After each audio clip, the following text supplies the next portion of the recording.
이런저런 물갈이로는 여당만 얘기 나오는 게 아니라 오늘 저희 채널A 라디오쇼 정치 시그널에 출연한 신지호 전 의원이 민주당의 최대 골칫거리로 이른바 조추송, 박정천 이렇게 해석한 것 같습니다. 두 분은 전직 당대표를 하셨던 분들이고 누구보다도 민주당을 사랑하시는 분들이고 조국 전 장관은 여러 가지 참 어려움, 순환을 겪으신 그런 분인데 정치적 결단이라는 것은 본인을 기준으로 할 때 자율과 책임이라는 전제하에서 해야 되지만 그렇죠. 당이 바라볼 때는 기대와 우려가 있습니다.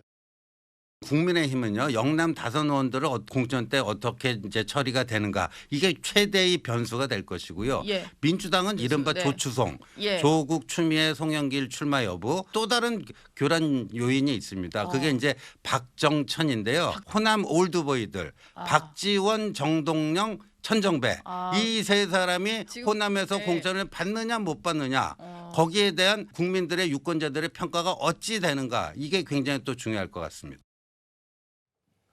신조어가 등장하는 거 보니까 총선이 진짜 얼마 안 남은 것 같아요. 여기 이른바 민주당에서의 좀 여러 고민거리 중 강경파는 조국 전 장관, 추미애 전 장관, 송영길 전 대표가 나오면 아무래도 중도층 확장까지 어렵지 않겠냐는 얘기는 저희가 지난주에도 많이 했었는데 박정천, 호남 올드보이들이 나오면 민주당에는 큰 부담이 될 거라는 신지호 전 의원의 해석 공감하십니까? 그런 면이 없지 않아 있죠. 그러니까 지금 민주당 같은 경우에 내년 총선을 앞두고 최대의 고민거리가 뭐냐면 수요 공급의 불일치가 심각합니다.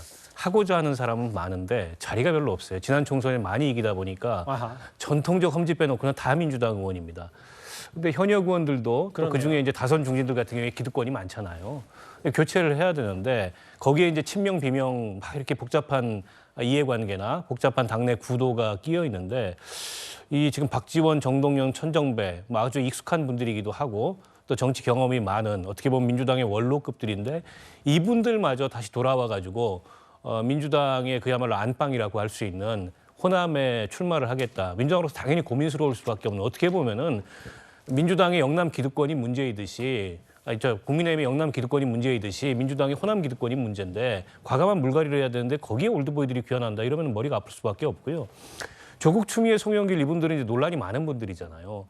저분들이 출마를 하거나 당에서 공천을 받겠다고 나서거나 공천을 설사 받지 않더라도 나서는 것만으로도 민주당으로서는 상당한 부담이 될 수밖에 없고 그래서 예. 일각에서 나오는 얘기는 민주당이 저분들을 공천을 주기는 어려울 거고 저분들이 현재 선거 제도가 유지된다는 전제하에 일종의 이제 위성정당, 뭐 비례연합정당 이런 걸 만들지 않겠냐 별도의 그런 관측들까지 나올 정도로 민주당으로서 만약 조국, 추미애, 송영길 이런 분들이 설사 당에서 공천을 안 준다 하더라도 저분들도 일정하게는 팬덤이 있는 분들이에요. 예. 근데 공천을 받겠다고 경쟁에 나서는 순간에 민주당으로서는 어쨌든 당이 뭔가 중간층을 향해서 확장하고 혁신하는 이런 면모를 보이기 어려운 이제 그런 난제에 직면하기 때문에 아마 저런 관측들이 외부에서 나오는 게 아닌가 싶습니다. 박 의원님 하나만 더요. 왜냐하면 이른바 박정천이라는 분들이 뭐 대략 보니까 뭐 목포, 뭐 전주, 광주 쪽에 좀 나서려고 하는 것 같은데 실제로 공천에서 아니요 공천까지 가지도 않고 일단 그 경선에서 이길 수 있는 경쟁력들은 갖고 있습니까? 없다고 보기 어렵죠. 특히 이제 있네요, 그러면? 예, 박지원 그 전 원장님 같은 경우에는 활발하게 지금 방송 활동이나 이런 걸 통해서 여론조사 이런 거 간간히 나온 걸 보면 상당한 경쟁력이 있다고 보고요. 예. 정동연, 천정배 두 전직 장관도 올드보이긴 합니다만 예. 일단 이름값만으로도 현직 의원들이 상당한 정치적 부담을 느낄 만한 그런 경쟁력이 있다고 봐야 되겠죠.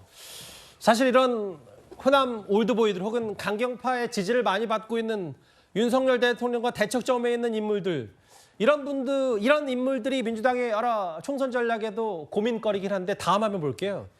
사실 현장에서 가장 눈에 띄는 고민거리는 바로 이 부분일 텐데 이른바 그 친명계 원외 의원들이 비명계 지역구에 가서 뭐 자객 공천 아니냐는 얘기가 계속 나와서요. 신경민 의원님. 그 유튜버들까지 이제 가세해서 뭔가 좀 밀어주고 몰아주고 하는 분위기를 민주당 내부에서 좀 어떻게 바라보고 있습니까? 저게 지금 굉장히 큰 문제거리로 등장을 할 수밖에 없는 상황입니다. 지금 이 유튜버 문제도 있지만은 유튜버 뒤에 있는 굉장히 강경하고 극렬한 지지자들이 몇 사람을 타겟팅을 딱 찍어가지고 저렇게 달라들게 되면 예. 지역에 지금 우리나라에 253개 지역구가 있고 그 지역구 중에 몇 개를 흔드는 것은 굉장히 손쉬운 일이라고도 판단이 되거든요. 그렇게 따지면은 강성 극렬 지지층들이 지역구 구도를 흔들어버리는 이상한 일들이 지금 벌어질 수 있는 여건이 점점점 갖춰지고 있고요. 예. 이걸 지금 이재명 대표가 말로는 뭐 여러 가지 얘기를 합니다마는 실제로는 행동으로는 뭐 이렇게 별다른 조치를 취하지 않고 있어요.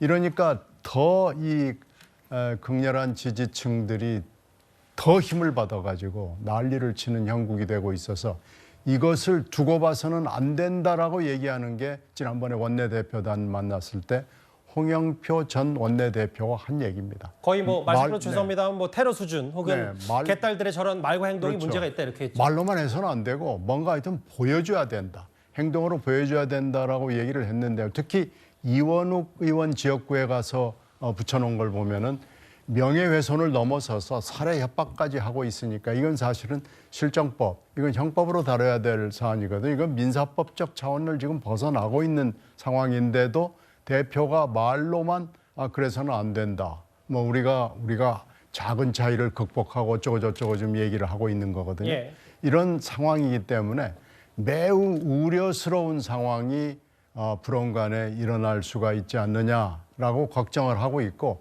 이 걱정이 현실화될 가능성이 굉장히 높습니다. 총기 얘기까지 뭐 나왔고 제 기억에 저희 뉴스탑10에서 그 얘기를 했었는데 뭐 일부 유튜버는 아예 그 성남의 윤영찬 현직 의원 버림받는 건 스스로 자초한다는 얘기까지 할 정도로 특히 화성의 이원욱 의원 비명 송갑석 최근에 최고위원장에 스스로 물러났는데 뭐 이런저런 얘기가 있어요. 김근식 교수님 상대당 입장에서 봤을 때 이게 오히려 총선으로 보면 강서구청장 보궐선거에서 민주당이 이겼다. 혹은 이재명 대표가 구속을 면했다. 이재명 체제 중심으로 쭉 가다 보니까 이런 현상들이 고착화되면 상대당 입장에서는 좀 나쁠 게 없다고 판단할 수도 있는 거예요. 총선 전략에서. 뭐 그렇게 뭐 정치적으로 득실을 따져볼 수도 있겠습니다만 한국 정치 발전이라는 큰 주제로 놓고 본다면 사실은 굉장히 안 좋은 모습이죠. 그러니까 지금 신경민 의원도 말씀하셨습니다만 당대표는 입만 열면 통합하자. 그리고 작은 차이를 넘어서서 이제 가결 사태에 대해서는 왈가왈부하지 말자라고 이야기를 합니다만 예. 지금 밑바닥에서 움직이는 여론은 전혀 다른 거예요. 지금 아까 나온 강성 유튜버들이 나와서 특정 비명 지역구에 자객 공천으로 지금 경쟁을 하고 있는 친명 인사들을 뭐 띄워주는 역할을 계속 하고 있고 예. 여기 나온 것처럼 이 김어준 씨가 직접 운영하는 제가 여론조사 기관을 알고 있습니다. 여론조사 꽃이라는 데서 이러저러한 여론조사를 통해서 그 친명과 비명 자객이 붙은 그 지역구의 여론조사 결과를 의도적으로 살포를 합니다. 그래서 이원욱보다 진석범이 높고 윤영찬보다 현근택이 높다고 계속 저걸 강조하고 있습니다. 저걸 많이 확산시키고 있습니다. 저는 그런 것들이 과연 앞에서는 국합으로서의 당대표 역할을 뭐 그냥 입에 바른 소리 하지만 뒤에서는 배드캅으로서 개딸들이나 저런 강성 유튜버들이 계속 저런 여론들을 만들어내고 있는 거예요. 예. 그렇게 하기 때문에 결국 어떻게 되겠습니까? 공천 경쟁에서 공천에 학살을 당할 수밖에 없는 상황이 되는 거거든요. 저는 그렇기 때문에 지금의 민주당 제가 느끼는 분위기는 지난주에 이재명 당대표가 전현직 원내대표 다 데리고 도시락 먹고 사진도 찍었습니다만 야 정말 가결 이후에 구속영장 기각돼가지고 살아오니까 지금 민주당은 완전히 이재명 천하가 됐습니다. 거기 홍영표 대표, 그다음에 박광원 대표 다 와가지고 오라니까 다 모여서 다 줄 서 있었던 거 아닙니까? 예. 그 정도로 지금 이재명 대표 친명계의 위력이 지금 정말 하늘을 찌를 기세여서 저는 비명계에 계신 분들 또 비명으로서 현역에 있는 분들은 정말 절치부심하고 있을 거라고 생각합니다. 알겠습니다. 신조어 박정천 얘기 그리고 지금 총선 앞두고 여러 물갈이론들이 각 당에서 한창인데 국민의힘 얘기와 야권, 민주당 얘기를 묶어서 한번 이번 주제에서 정리해봤습니다.